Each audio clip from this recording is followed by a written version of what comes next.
Il est clair que nous avons évidemment fait un point sur l'agenda de sécurité qui nous réunit. Il y a une histoire singulière, forte, fraternelle entre la France et Djibouti. Il y a un axe très fort avec Paris.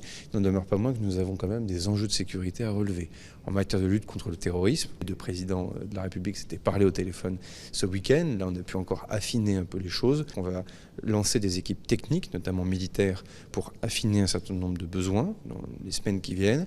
On va prendre le temps au mois de décembre d'organiser une ministérielle pour faire un point d'étape. Le niveau de solidarité que l'on veut bien y mettre, que le traité doit bien définir en matière de formation, en matière d'équipement, en matière opérationnelle, en matière d'entraînement, et donc aussi les moyens que l'on va y mettre. Enfin, quand on n'a pas de racines, on ne sait pas où on va.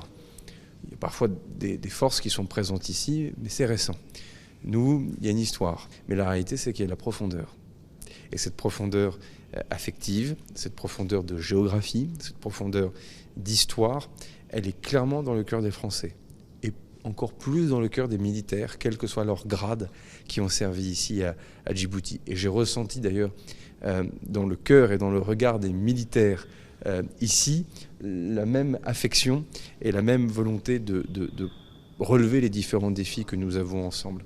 Mais j'ai souhaité que mes premiers gros déplacements du mois de septembre soit spécifiquement dédié à Djibouti. C'est pour ça que je passe 24 heures pour inaugurer aussi un cycle de travail entre nous.